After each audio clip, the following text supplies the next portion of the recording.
mo ay hintayin hanggang handa ka na, at ako'y iyong kakausapin kapag ika'y iibig na muli.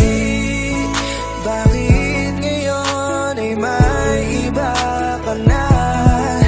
Masasabi ko na lamang ay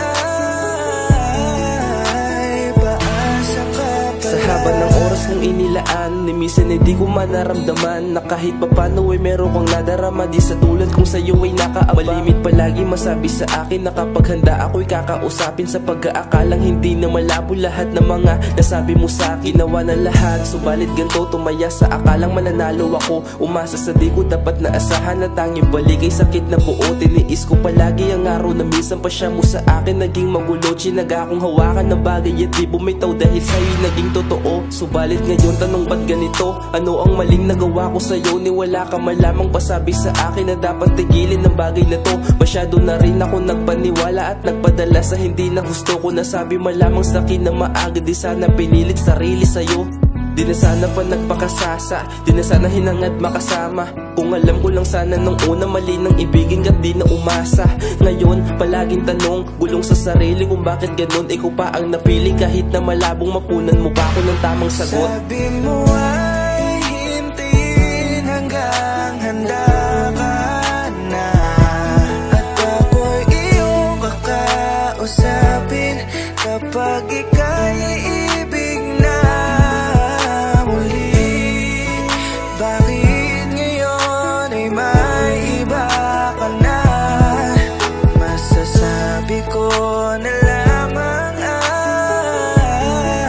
ay paasa ka pala. Akalain na mapapako yung mga pinangako mo sa akin. Umasa ako sa sinabi mo noon kapag ganda ka na ako ang una mong kakausapin.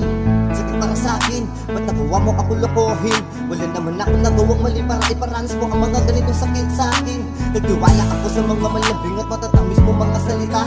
Ngunit sa pagkakuli nagmukhang tanga, nag-iintay lang pala ako. So wala, pinaya ko pati pato sa akalang meron kansa na manalo. Sa sugal ng ating puso di sumuko, pero sa pagkakuli ako parang ninatiling talo.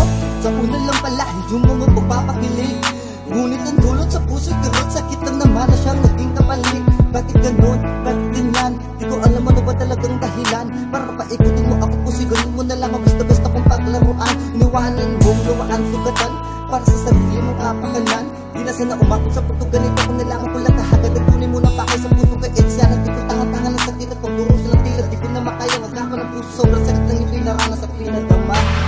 Sabi mo ay hintayin hanggang handa ka na, at ako'y iyong kakausapin kapag ika'y